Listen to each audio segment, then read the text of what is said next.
Hello and अस्सलाम वालेकुम। आज के नए टॉपिक के साथ हाजिर हूँ। उम्मीद करता हूँ आप सब खैरियत से होंगे। पब्लिक इंटरनेशनल लॉ का एक टॉपिक है स्टेटलेसनेस, जिसको आज हम डिस्कस करेंगे, स्टडी करेंगे और एक्सप्लेन करेंगे। इस लेक्चर के जो इम्पोर्टेंट डिस्कशन पॉइंट्स हैं उसमें सबसे पहले हम एज यूजुअल इंट्रोडक्शन देखेंगे और फिर डेफिनेशन एंड मीनिंग्स देखेंगे और एक्सप्लेन करेंगे इसको अच्छी तरह से, और एंड पे इस टॉपिक का हम कंक्लूजन देख लेंगे। इंट्रोडक्शन देख लेते हैं स्टेटलेसनेस का। A person does not possess the nationality of any state. कोई भी बंदा है, कोई भी नेचुरल पर्सन है, उसके पास किसी भी स्टेट का आईडी कार्ड या पासपोर्ट नहीं है, उसके पास किसी भी स्टेट की नेशनैलिटी नहीं है, तो वो एक स्टेटलेस पर्सन कहलाएगा। अब ये कंसेप्ट जो है ये कोई नया कंसेप्ट नहीं है, ये सदियों पुराना कंसेप्ट है। ज़माना कदीम में जब ग्रीक्स और रोमन का दौर था, तब भी जो गुलाम होते थे उनकी कोई स्टेट नहीं होती थी, उनके पास कोई राइट्स नहीं होते थे, कोई सिटीजनशिप नहीं होती थी।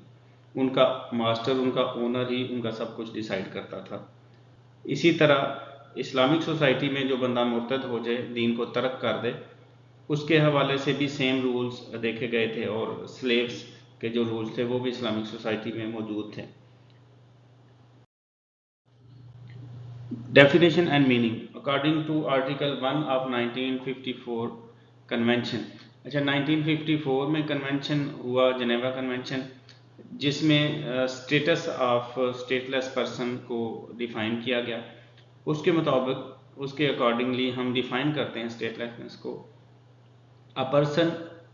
A stateless person is one who is not considered as a national by any state under the operation of its law।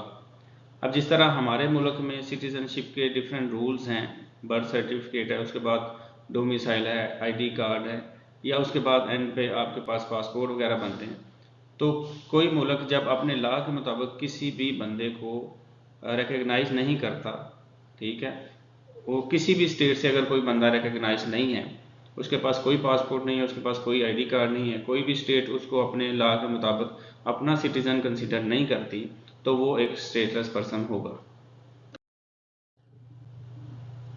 इसमें एक केस लॉ है, स्टोइक वर्सेस पब्लिक ट्रस्टी। इसमें भी डिफाइन किया गया कि स्टेटलेसनेस क्या है या स्टेटलेस पर्सन क्या है। It was held if a person is not a citizen of any state he will be in position of statelessness. तो आई होप कि अब तक स्टेटलेसनेस की डेफिनेशन या बेसिक कंसेप्ट इंट्रोडक्शन आपको क्लियर हो गया होगा। आगे फर्दर देखते हैं। अब थर्ड पॉइंट है एक्सप्लेनेशन, इसको देख लेते हैं। Under international law following points are important for explanation of statelessness. Kinds of statelessness, causes of statelessness, के मुहरकात क्या हैं, स्टेटलेसनेस होती क्यों है, कोई भी बंदा स्टेटलेस क्यों होता है, किन वजूहात की बिना पे।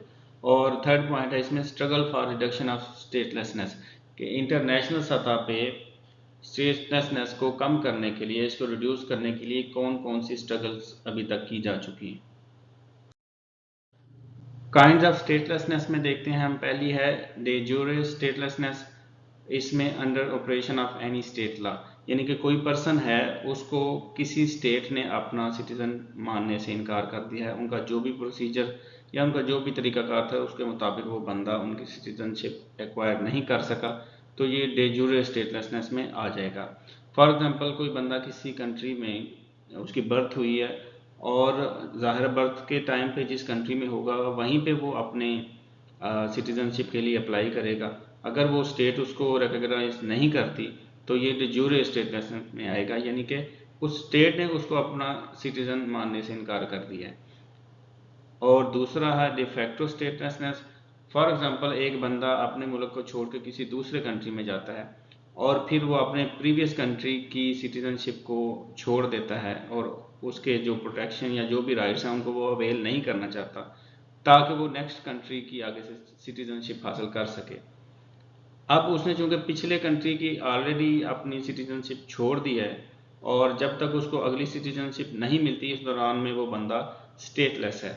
तो ये जो एक्ट है वो पर्सन का अपना एक्ट है, इसको डिफेक्टो स्टेटलेसनेस कहते हैं। इसमें फिलहाल स्टेट का, प्रीवियस स्टेट का या अगली स्टेट का कोई इन्वॉल्वमेंट नहीं है, ये बंदे की अपनी चॉइस है। सेकंड पार्ट है इसमें कॉजेज ऑफ स्टेटलेसनेस। पहली कॉज ये है state succession. Nationality ceases to exist और the territory comes under control of other state. अब इसमें बड़ी फेमस एग्जांपल है हमारे पास रशिया की। रशिया जो पहले एक बहुत बड़ी स्टेट थी, जब इसकी डिवीज़न हुई तो ये छोटी छोटी स्टेट्स में आगे तकसीम हो गया। अब इस केस में ऐसा होता है कि बहुत से खित्ते, बहुत से इलाके, बहुत सी टेरिटरीज ऐसे बॉर्डर्स पे आ जाती हैं जो किसी भी स्टेट में फॉल नहीं करते या कोई भी स्टेट उनको रिकग्नाइज नहीं करता। तो इस केस में जब स्टेट, एक बड़ी स्टेट जो है वो डिफरेंट छोटी स्टेट्स में तकसीम होती है और स्टेट सक्सेशन होता है, इस केस में स्टेटलेसनेस जो है वो जन्म ले सकती है। या कोई भी स्टेट किसी दूसरी स्टेट को आफ्टर वार, जंग होती है, वो कब्ज़ा कर लेते हैं, फतह कर लेते हैं। अब जो फातेह स्टेट है जिसने उसको फतह किया दूसरी को, वो उस स्टेट के जितने भी राइट्स हैं उनको कैंसिल कर देगी और ज़ाहिर है वो उनको अपने मुल्क की जो सिटीजनशिप है वो तो फ़ौरन नहीं दे देगी। तो इस केस में जो कनकर्ड टेरिटरीज हैं वो स्टेटलेसनेस के अंडर आ सकती हैं। दूसरा पॉइंट है इसमें कन्फ्लिक्ट्स ऑफ नेशनैलिटी लॉस। इसमें दो बड़े इंपॉर्टेंट, दो ही हैं जो पॉइंट्स हैं, वो है जुस सोली एंड जुस सैंग्विनिस। जुस सोली का मतलब है बाई सॉइल, यानी कि बाई बर्थ। अगर किसी बंदे की, किसी बच्चे की किसी भी स्टेट की टेरिटरीज के अंदर बर्थ हुई है तो वो according to the law of that state वो बच्चा ऑटोमेटिकली उस स्टेट का सिटीज़न होगा, चाहे उसके पेरेंट्स उस स्टेट के सिटीज़न हैं या नहीं, ये मैटर नहीं करता। अगर बर्थ हो गई है बच्चे की उस टेरिटरी में तो वो उस स्टेट का सिटीज़न होगा। अब इस केस में कुछ कंट्रीज़ इस रूल को फॉलो नहीं भी करते, तो अगर बाई बर्थ उसको वो स्टेट उसको नहीं देती सिटीज़नशिप तो वो बच्चा स्टेटलेसनेस में चला जाएगा। क्यों? क्योंकि उस बच्चे की बर्थ जो है ना अपने होम कंट्री में हुई है और जिस कंट्री में, जिस स्टेट में हुई है वो उसको रिकग्नाइज नहीं कर रही।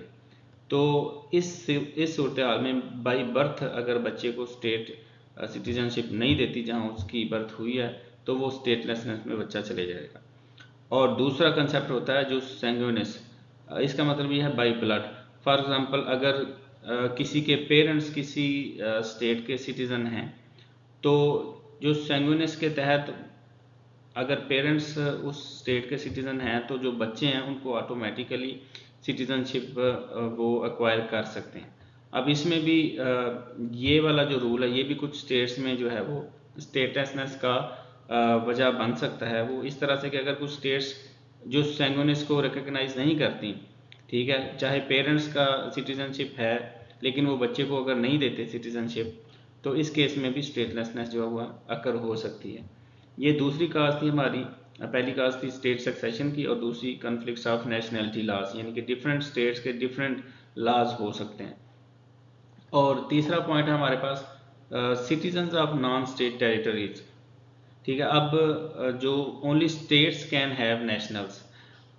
इंटरनेशनल लॉ के मुताबिक स्टेट की एक प्रॉपर डेफिनेशन है। किसी भी इलाके को, किसी भी जगह को अपने आप को स्टेट डिक्लेयर करने के लिए डिफरेंट जो रिक्वायरमेंट्स हैं वो इंटरनेशनल लॉ में डिफाइंड है। फॉर एग्जांपल उनकी एक डिफाइंड टेरिटरी होनी चाहिए, उनकी गवर्नमेंट होनी चाहिए। सिमिलर 4 रूल्स हैं। अगर कोई भी टेरिटरी उन 4 रूल्स को फॉलो नहीं करती या एक्वायर नहीं करती तो वो इंटरनेशनल लॉ के मुताबिक वो टेरिटरी स्टेट नहीं होगी। और अगर वो स्टेट ही नहीं है और इंटरनेशनल लॉ उसको, इंटरनेशनल दूसरी स्टेट्स उसको स्टेट मानती नहीं, तो वो उसके इंटरनेशनल राइट्स भी नहीं होंगे। और जब वो नॉन स्टेट टेरिटरी होगी, उनके राइट्स नहीं होंगे, तो ऑटोमेटिकली उनको उनके जो सिटीजन्स हैं वो स्टेटलेसनेस में चले जाएंगे। आज के हमारे टॉपिक की जो एक्सप्लेनेशन है उसका थर्ड पार्ट में हम देखेंगे struggle for reduction of statelessness. अब इसमें पहले कुछ रिकमेंडेशंस हैं कि स्टेटलेसनेस को कम करने के लिए क्या क्या इक़दाम किए जा सकते हैं। पहला है उसमें नेशनैलिटी, कि जो डिफरेंट लिबरल स्टेट्स हैं या जिन स्टेट्स के रूल्स एंड लॉज थोड़े फ्लेक्सिबल हैं, वो स्टेटलेस पर्सनस को अपनी नेशनैलिटी ऑफ़र करें। दूसरा इसमें सोल्यूशन ये है कि इम्पोजिंग ऑब्लिगेशंस, जो यूएनओ है या डिफरेंट इंटरनेशनल बॉडीज़ हैं वो रूल्स बनाएं, ऑब्लिगेशन इम्पोज करें इस हवाले से कि स्टेटलेसनेस को कम किया जा सके। और इस हवाले से जो थर्ड इम्पॉर्टेंट पॉइंट है वो ये है कि इंटरनेशनल ट्रीटीज साइन की जाएं, कंट्रीज़ की आपस में ट्रीटीज साइन हों कि इस मामले को कैसे कम किया जाए। अब इसमें फर्दर चूँकि ये बहुत पुराना मसला है, लेकिन इसमें जो वाज़ेह किस्म के स्टेप्स लिए गए हैं वो 20th सेंचुरी में ही लिए गए हैं। इसमें पहला है convention on status of stateless person in 1954। Geneva convention 1954 में हुआ, जिसका टॉपिक ये था कि स्टेटस ऑफ स्टेटलेस पर्सन को डिस्कस किया जाए। और उसके बाद convention on the reduction of the statelessness, इसमें दो कन्वेंशन हुए कि रिडक्शन कैसे की जाए स्टेटलेसनेस की। उसमें 1961 का कन्वेंशन और दूसरा है 1975 का। उसके बाद 1985 में दोबारा से एक कन्वेंशन हुआ जिसमें declaration of human rights of stateless persons define किए गए। जाहिर है वो भी ह्यूमन बीइंग्स हैं, तो उनके लिए अलग से इन चीज़ों को समझ लें कोडिफाई किया गया कि उनके राइट्स किस तरह से होंगे। आज के टॉपिक का कंक्लूजन हम देख लेते हैं। सबसे पहले तो ये कि स्टेटलेसनेस का मतलब ये है कि कोई भी पर्सन जिसके पास नेशनैलिटी नहीं है, वो किसी भी स्टेट का सिटीज़न नहीं है, तो वो इन अ स्टेट ऑफ स्टेटलेसनेस होगा। अब वो इस सूरत हाल में किसी भी किस्म के सिटीज़नशिप के राइट्स को एंजॉय नहीं कर सकता। अब स्टेटलेसनेस की जो डिफरेंट काजेज़ हैं उनमें हम देख चुके हैं ऑलरेडी कि स्टेट सक्सेशन हो सकती है, या फिर हुस सोली या हुस सैंग्विनिस के हमने रूल्स को देखा है कि वो भी काज कर सकते हैं। और डिफरेंट नेशनैलिटीज़ के जो डिफरेंट कॉन्फ्लिक्ट्स हैं उसकी वजह से कोई बंदा स्टेटलेस हो सकता है। और एंड पे हमने देखा कि जो स्टेटलेसनेस है इसको रिड्यूस करने के लिए क्या स्टेप लिए गए हैं, कौन से कन्वेंशन हुए हैं, और फर्दर इंटरनेशनल कम्युनिटी इस चीज़ को कैसे कम कर सकती है। आज का टॉपिक हमारा ख़त्म हुआ, एंड हुआ, अख्ताम पजीर हुआ। स्टेटलेसनेस का टॉपिक मैंने कोशिश किया अच्छी तरह से आपको एक्सप्लेन करके समझा सकूं, बता सकूं, डिस्कस कर सकूं।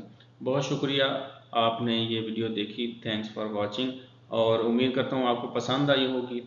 इन केस कोई भी सजेशन हो आपके, मैं इन चीज़ों को बहुत रिगार्ड करता हूँ, काइंडली सजेस्ट करें। इम्प्रूवमेंट बहुत ज़रूरी होती है और हर स्टेज पे होती है, तो सजेस्ट करें, लाइक करें, कमेंट करें और वीडियो को शेयर करें। और काइंडली आपको पता ही है सब्सक्रिप्शन ज़रूरी है, सब्सक्राइब करें चैनल को। Thank you so much. अल्लाह हाफिज़, गुड बाय।